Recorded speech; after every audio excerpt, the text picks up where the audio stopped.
Romjari, Vanakkam, and Namaste.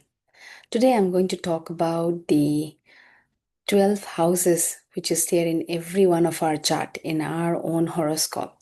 So let me share with you about what are the characteristics of that. So, how to know what is our first house, second house, third house? I have shared it in the last video. You can always go back and check how to download your chart and how to know what is your lagna, what is your rasi, and every houses are starting to count from the lagna.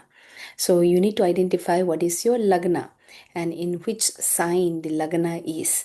So that particular sign is your lagna sign, and in which place the moon is, and that particular sign is your moon sign.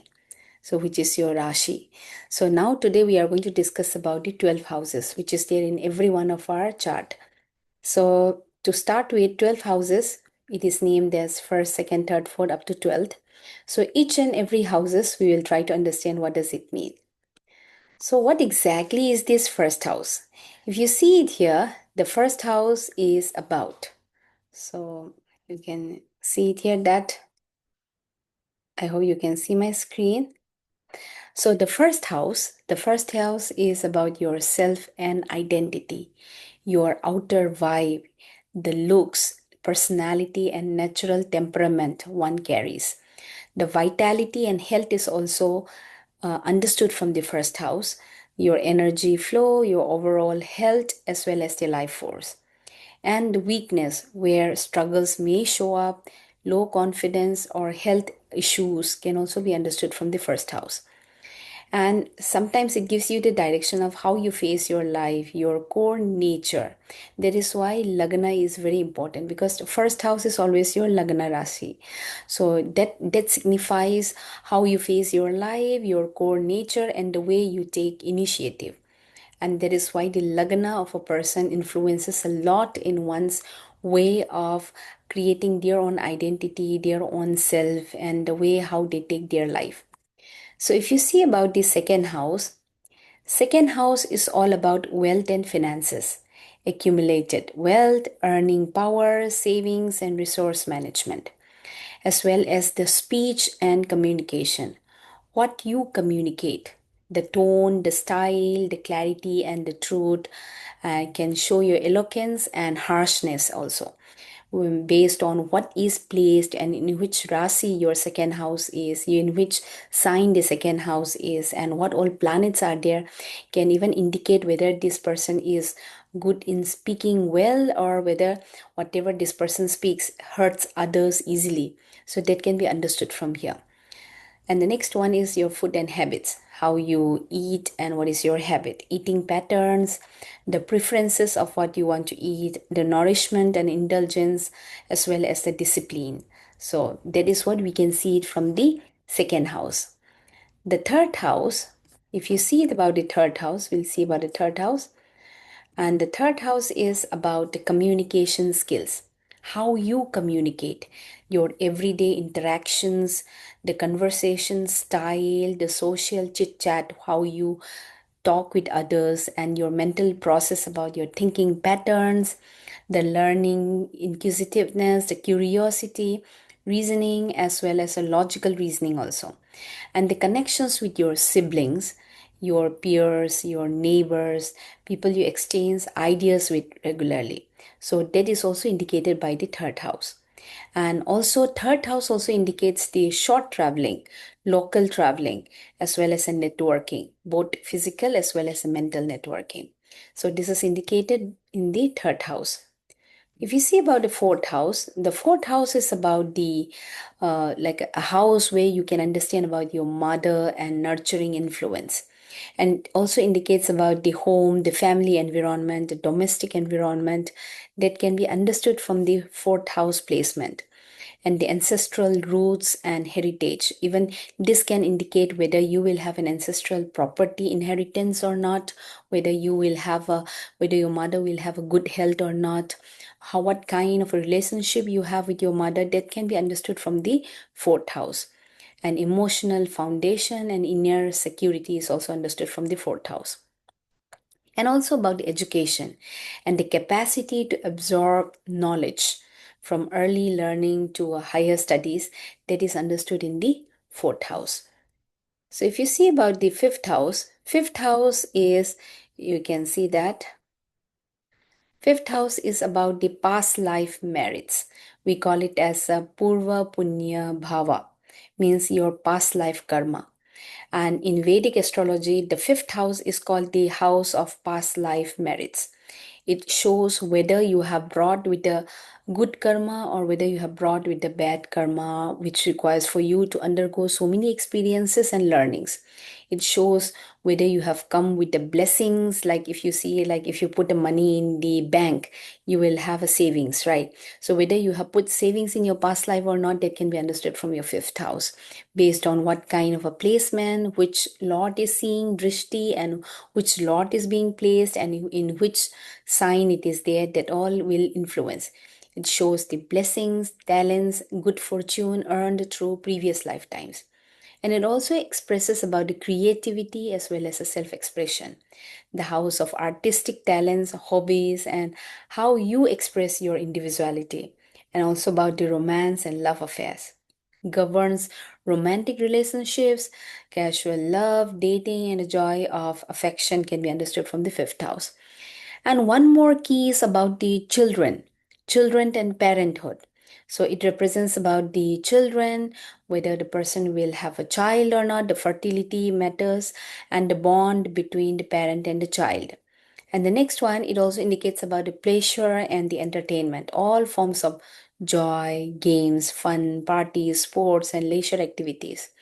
And it can also give us an idea about whether we will be good in speculations and risk taking connected with gambling, investments, and taking chances for rewards, and also about the passion and inspiration.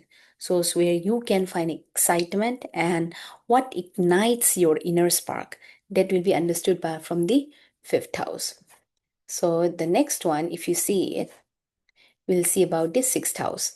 The sixth house is called as the house of work and service, means your daily routine jobs and how you serve others. And it's also about the health and wellness, whether you will have a healthy life or whether you will have any kind of a trouble with your physical and mental health, that can also be understood from the sixth house. Physical well-being, diet, fitness, and healing, all that can be understood.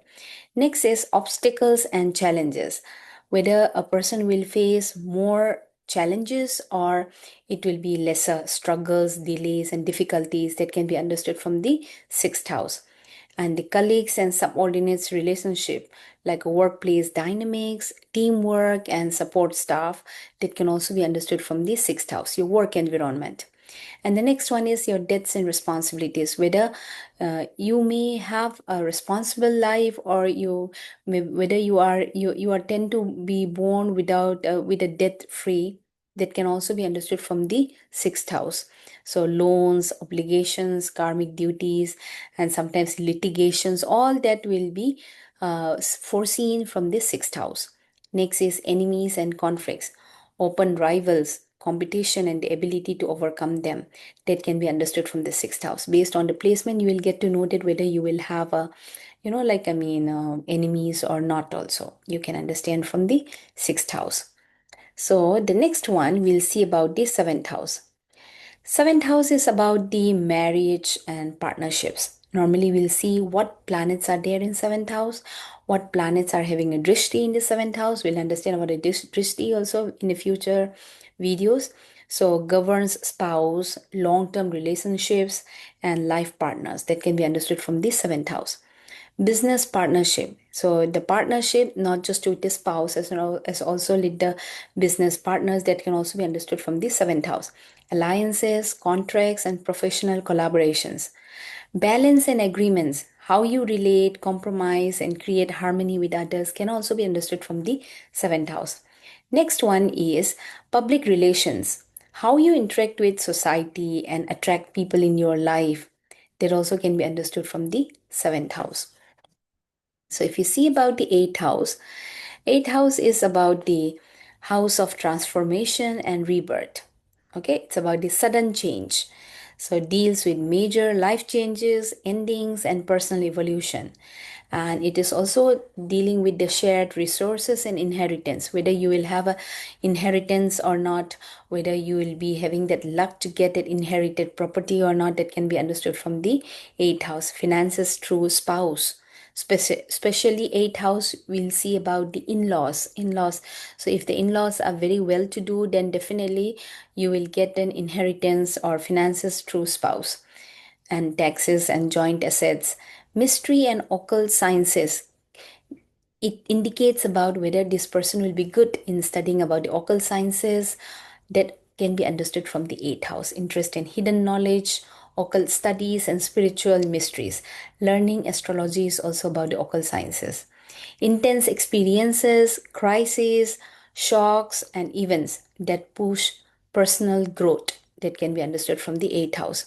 Sexuality and intimacy, karma, and life lessons can also be understood from eighth house. In short, eighth house is also called the house of transformation and death.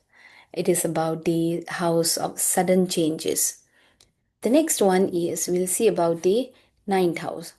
The ninth house is about the house of higher education and learning, long term studies. We say about the education from the childhood to a higher education, higher studies, that is about the fifth house. And if it is about the much more higher level of studying, that is about the ninth house. Long term studies, philosophy, and the pursuit of knowledge. Long distance travel. Short distance travel is for indicated by the third house. Ninth house indicates about the long distance travel and exploration. And the next one is religion, spirituality, and beliefs is indicated by ninth house. Law and justice, wisdom and expansion, luck and fortune. And in short, like even the ninth house is the house of expansion, knowledge, and philosophy. Sometimes the ninth house is also related with the relationship with your guru and the father. It is not necessarily about the biological father alone, it's also about the relationship with the father figure. So that is indicated in the ninth house. And if it indicates good, you need to maintain a good relationship with them. Sometimes, I mean, those who are born with certain karma where they do not have a good relationship with them, it will be indicated in the chart accordingly. The 10th house, we'll see about the 10th house. 10th house is mostly many of the people who are having their career would be interested to know, because it shows about your career and profession. What is your work? What kind of a work status you will have? Do you have a life where you will get a name and fame? What is your reputation and achievements? That can be understood from the 10th house. 6th house is about the work environment. 10th house is about the profession. So authority and leadership, do you have that public image, social standing, and positions of power? Or do you have like success and recognition, name and fame, accomplishments, honors, and long term goals? It also indicates about the mentors and superiors support, bosses, guides, and influential figures in your professional life. And then 10th house also give information about the life purpose and ambition, the direction you aim for life, and your professional part. In short, 10th house is the house of career, house of status and authority. The next one we'll see about the house of gain, which is about the 11th house. So 11th house is about the house which indicates about the friendships, your relationship with the relatives as well as social circles. And it also indicates about the goals and aspirations, your desire house. We call it as a desire house, ambitions, hopes, and long-term dreams. Dream, what do you dream for? And it also indicates about the gains and income. So second house is about the wealth, but the 11th house will indicate about what you accumulate wealth, what you earn. Are you able to save it? Whether the gain is there in what you earn, that can be indicated in the 11th house. I'll discuss in the next videos or something, that whether though you are earning, are you able to save money or not?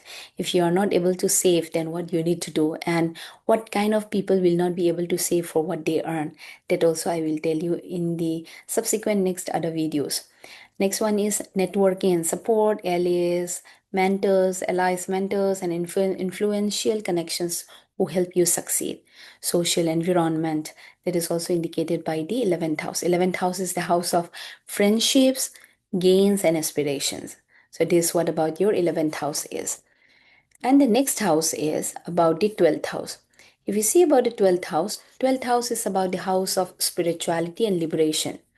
So the meditation, spiritual practices, and connection with the divine, it is indicated by the 12th house. Sometimes which lord is placed in 12th house will also indicate about your, like whether it is the understood as a last life or not, whether it is the ultimate final life or not. That also can be understood from the 12th house, though we will not be able to witness, not, I will not say as a witness, we cannot prove it, but this is what the belief is, and accordingly it also indicates about the solitude and seclusion and the losses and expenses, whether a person will have a loss and expenses that will be considered in the 12th house.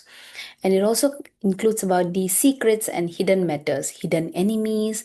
See, 6th house gives you an open enemies, 12th house gives you an hidden enemies. Sometimes the 12th house will indicate about whether you are having relationship with friends whom you think as a friends, but in return they are more or less your enemies at the back, who stab you from the back. And that can be understood from the placement of your 12th house. And the next one is karma and past life connections. So, spiritual lessons, karmic debts, and the liberation from the worldly attachments can be understood from the 12th house. Dreams and intuition, your psychic abilities about seeing the dreams or able to see what is going to happen or having an intuition, that can be understood from the 12th house placement. So, in short, it is about the house of spiritual growth, solitude, and karma, representing endings, hidden dreams, and liberation. So, this is all I would like to share with you about the 1 to 12 houses for each and every house. To tell in short, first house is about you, second is about how you accumulate wealth, how you earn. Third house is about your siblings, your hard work, and your short travel. Fourth house is of your mother, your home environment, domestic environment. Fifth house is about your past life karma as well as your children, your karmic, what you need to learn and have an interactions with the kids, as well as education from the childhood to the higher studies. Sixth house is about the house of pain, house of deaths, house of enemies, and then house of health also, whether you will have a health issues or not can be understood from the sixth house. Seventh house is about the house of marriages, house of business partnership, all that can be understood from the seventh house. Eighth house is about the house of transformation, sudden change, sudden any kind of occult sciences dealing with, or this is the house where you will get to know that any kind of sudden events are there being predicted in your life or not. And the next one is ninth house. Ninth house is about the house of luck, house where you can understand about your relationship with your father, your guru, or your father figure. 10th house is house of profession, your name, your authority, and your position and status, that can be understood from the 10th house. 11th house is for the house of gain, house of earnings, and whatever you earn, whether you'll be able to save it or not, can be understood from 11th house. And also about the relationship with your, with your friends and relatives and social circles. Relationship with your in-laws will be understood from the 8th house, whether you will have an inherited property from your in-laws, your spouse, that can be understood from the 8th house. So now we see about the 12th house. 12th house is called as the house of liberation. So in this house, sometimes the prediction can be made about whether the person will have a chances to go to even jail also, or whether the person having a chances to go to abroad, and he or she will be good only when he or she goes abroad. That is what you call it. So when we say about the abroad, it is not about being staying in India. It is not that I have to go to other countries. It's about the from my birthplace, I should go to a place where the culture and the cultural aspects is totally different. The food habit, the culture, that itself is like an foreign country. I would say it's a foreign land for me.